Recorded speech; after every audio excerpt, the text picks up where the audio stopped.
Stop playing with your healing. My goodness. My name is Jessica Harris, and I am your host of Ignite Your Glow. All right, y'all, you already know what to do. Go ahead and subscribe. Hit that bell right quick so you can be notified when another episode comes on. And don't forget to like and share, guys. All right, we're back now for the rest of this post. Please stop playing with y'all healing. Like, for real, for real. It is not the season to be sitting there being hurt on the field. It is not the season to just be doing whatever you want to do. It is not that season. But it is the season that your seed will produce a harvest. So, for those of you who do follow my blog at www.igniteurglow.com, all the information will be found in the description box. Yes, this is going to be the video about that same blog. Just so this way, those listeners that I do have who would rather listen versus reading it, this way you have the ability to go ahead and tune in too. So let's go ahead and get started with this week's blog. So this week's blog says, this seed will produce a harvest. For every idea, vision, and project that you get, there is a bigger picture that you have yet to see. Now, you may be thinking that you have seen it all, right? Because you wrote it down or because you're watching it right in front of you. But I dare you to pause and think, is this actually big enough? See, the God that we serve, that I serve, y'all, that's a big God. And the seeds that he plants, let me tell you, they not small. Although they look small, right? The physical seeds, what they will birth out, what they will produce is far from small. So, I have to have you understand the concept of this. The seed in your hands does not depict the size of the harvest that you are getting ready to receive. You know how I know this? Because I've never in my entire life ever seen a seed that's like this small ever produce a harvest that was smaller than it. Have you? Didn't think so. Anyways, so why would you then believe that the seed, idea, project, or vision that you were given was gonna be anything less than what you're already able to see? Why would you think it's gonna be smaller than that? Why wouldn't you think that God, who is such a big God, could bless you in a mighty way? Let's jump in. Let's spin this for a moment. Have you been doing the actual work that is needed to even produce your harvest? Has the land been cultivated?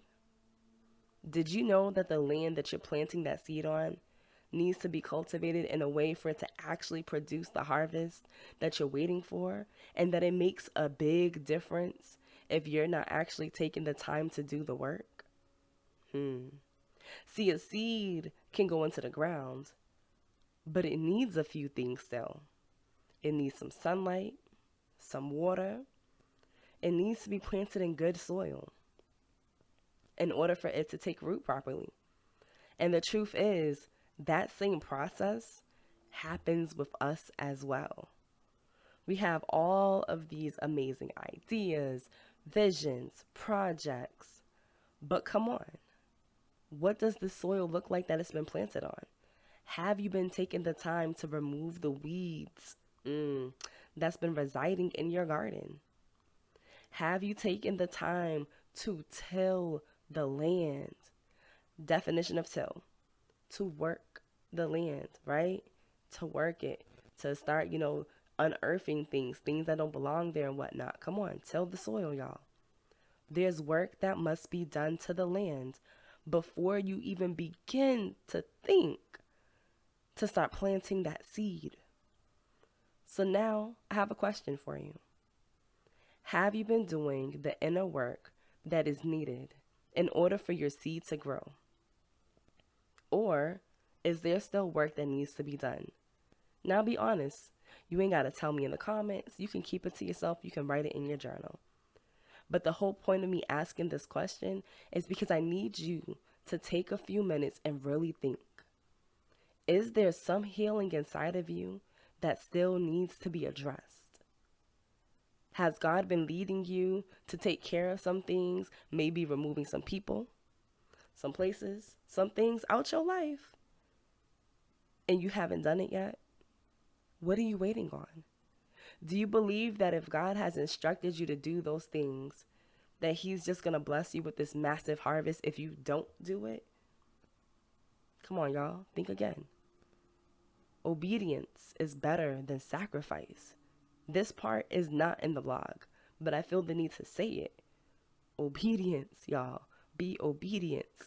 Don't sacrifice, wanting to keep people in your life instead of being obedient and removing them because, you're attached to them for one thing or another. Like, nah, because there's a purpose that you can't see yet that God is aware of.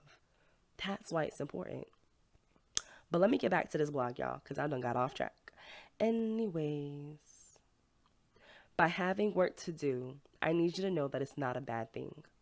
It simply means that the land needs to be prepared first. By doing this, it's going to give you the insight about yourself and those that are around you. And I promise y'all, that's something that we all need. You'll be able to start identifying why the land was the way it was to begin with. And you'll also learn how to take care of it moving forward. This is going to be a learning curve. And this is one that is going to definitely allow you to produce a greater harvest. So, I need you to take this word with you. The reason that God pulled you out from wherever it is that you were at is because He needed you to heal from some things that have taken place in your life. God loves you and He cares for you. He wants you to be healed and made whole, right? Isn't that beautiful to think that the God that we serve, our dad, our Abba, cares so much about us that He wants us to be healed and made whole?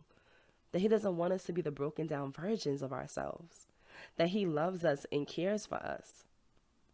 That He wants you to reap the harvest that you have sowed. And even the harvest that you haven't sowed. Because that's how good of a God He is. But in order for those pieces to come forth, He needs you to be taking care of yourself as well. The seed that has been planted will produce as long as you have done exactly what God has been asking of you. And that includes taking the time to heal and seek Him for guidance. He knows the work that will be needed in order for this to come to pass. Therefore, He is simply helping you along your journey to get to the other side. So you're no longer that broken down version of yourself. He cares too much for that to continue to be your portion. So I need you all to truly trust in God and know this. For I know the thoughts that I think towards you, saith the Lord, thoughts of peace and not of evil, to give you an expected end. That is coming from Jeremiah 29:11. I pray that this touches you, where you're able to recognize that there are things that God has placed inside of you, but there's also some things that He wants to heal from within you on the inside and outside as well. I pray for peace and blessings to be your portion on this day. And for any of you who have enjoyed any of my videos thus far, or if you enjoyed any of my blog posts or even podcast episodes, y'all, feel free to go ahead and click the link in the description box below and buy your girl a coffee. I love caramel frappes. So yes, thank you, y'all, and have an amazing day.